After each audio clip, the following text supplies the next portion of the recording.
पन्नू की क्या, 2 कौड़ी का आदमी है पन्नू, 2 कौड़ी का आदमी है। पन्नू जैसे लोग रोज अमेरिका में शूटआउट्स में मारे जाते हैं। Pannu is not important. ये पन्नू को गलतफहमी हो गई कि मेरी वजह से ऐसा हो गया।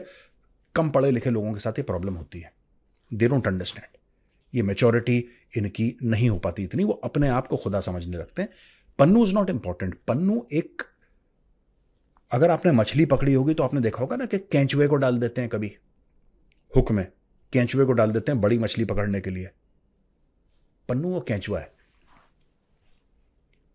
पन्नू वो केंचुआ है। पन्नू एक हुक है, हुक के ऊपर लगा हुआ केंचुआ है, जिससे वो कोशिश कर रहे हैं कि भारत पे प्रेशर पड़ नहीं रहा है। अभी भारत क्या करेगा कि ब्रिक्स का इस्तेमाल करके अमेरिका के ऊपर उल्टा प्रेशर डालेगा। यहां पे बात होगी मल्टीलैटरलिज्म की, यहां पे बात होगी कि क्यों हम एक ही देश को सुपर पावर माने, आओ हम लोग कोलैबोरेट करते हैं, आओ हम लोग कोऑपरेट करते हैं। यहां पे चाइना, अब आप देख लेना, यहां पे चाइना बात करेगा बेल्ट एंड रोड इनिशिएटिव का। चाइना ब्रिक्स की बात क्यों करेगा? क्योंकि चाइनीज का गला सूख रखा है आजकल, इकोनॉमी बहुत बुरे हाल में है चाइना के।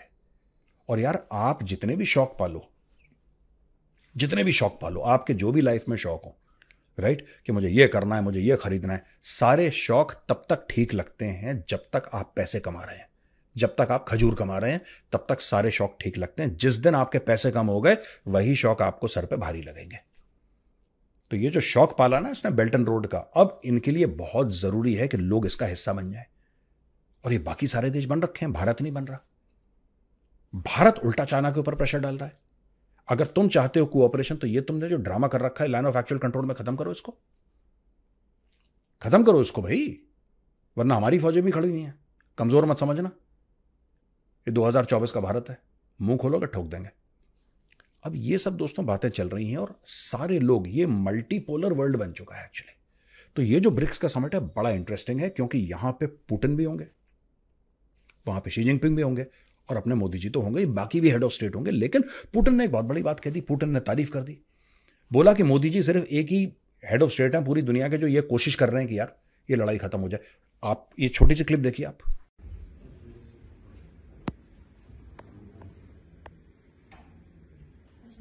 आपने छोटी सी क्लिप देखी दोस्तों, यहां पे डोवाल साहब गए हैं, भारत के नेशनल सिक्योरिटी एडवाइजर हैं अजीत डोवाल साहब।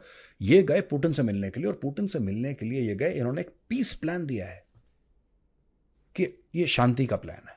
आप देखो, आप देखो कैसे बनता है ये, आपको क्या लगता है? देखो जरा, ये इंडिया की तरफ से ये प्लान है। तो एक्चुअली किसी ने प्लान दिया है और उसी की तारीफ कर रहा है पुतिन, क्योंकि बाकी लोग नहीं चाहते कि लड़ाई खत्म हो। और ये बात मैं कह रहा हूं 2 साल से यार, मैं 2 साल से यही बात कह रहा हूं जो पुतिन कह रहा है।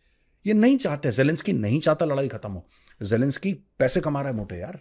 जिस दिन लड़ाई खत्म हो जाएगी जेलेंस्की का बिल्कुल बाजा बच जाएगा। कौन पूछ रहा है? आपने जेलेंस्की का नाम सुना था फरवरी 2022 के पहले? आपने जेलेंस्की का नाम सुना था? आज बच्चा बच्चा जेलेंस्की को जानता है। जेलेंस्की एक नॉर्मल परिवार का है, आज की तारीख में अरबोंपति है, वो डॉलर का अरबोंपति है। वो फेमस हो गया, अरबों डॉलर उसने कमा लिए, सारे लोग उसको हाथों हाथ लेते हैं। भाई ये सारी की सारी चीजें हो गई उसके लिए, वो क्यों चाहेगा लड़ाई खत्म हो?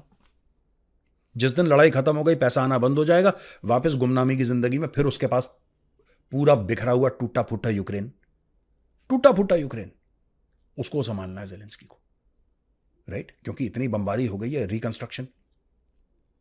अगर लोगों ने, अच्छा एक बार लड़ाई खत्म हो जाती है ना, लोग भूल जाते हैं। अमेरिका ने यही करा था अफगानिस्तान के साथ। 1979-89 के बीच में अमेरिका ने खूब पैसे डाले थ्रू पाकिस्तान, खूब फंडिंग करी मुजाहिदीन की, सामने कभी नहीं आया। सीआईए के through hundreds of millions of dollars, ये लो ये लो ये लो ये लो, खूब पैसे दिए उनको। और जब वहां पे पूरी आग लग गई और रशिया चला गया, रशिया टूट गया, अमेरिका ने एक दिन बोल दिया, कौन मुजाहिदीन, हम तो जानते ही नहीं। वही 9/11 के बाद अमेरिका ने करा, फिर से दंदना के 20 साल के लिए अफगानिस्तान आ गए, अफगानिस्तान का बैंड बजा दिया, राइट? पाकिस्तानियों को पैसे दिए, इसको दिया, ओसामा को मारा, ये सब करा। और एक दिन अचानक बिना किसी को बताए, जबकि दोहा अकॉर्ड साइन हो गए थे और जाना ही था, लेकिन अचानक चले गए, फिर छोड़ के चले गए। तो दोस्तों यही होता है, यही होता है। अमेरिका जिस दिन यूक्रेन की लड़ाई खत्म होगी, रशिया यूक्रेन की, अमेरिका एक दिन ऐसे ही यूक्रेन को छोड़ के चला जाएगा और बोलेगा, क्योंकि रिकंस्ट्रक्शन में पैसा कौन कमा रहा है? जब रिकंस्ट्रक्शन होगा और कई 100 अरब रुपए, अरब डॉलर, माफ कीजिएगा, कई 100 अरब डॉलर डलेंगे वहां पे दोबारा बिल्डिंग बनाने के लिए, यूनिवर्सिटी बनाने के लिए, वो तो लोकल कंपनियां बनाएंगे, क्योंकि उनके पास टेक्नोलॉजी है बनाने की। आपको कोई घर बनाने के लिए, होटल बनाने के लिए, यूनिवर्सिटी बनाने के लिए अमेरिकन टेक्नोलॉजी तो नहीं चाहिए ना, लेकिन बड़े बड़े हवाई जहाज और बड़े बड़े आर्टिलरी के लिए आपको यूएस की टेक्नोलॉजी चाहिए। तो उसमें यूएस की कंपनीज पैसा कमा, जब तक जंग चलेगी जेलेंस्की पैसा कमाएगा, अमेरिका पैसा कमाएगा, राइट?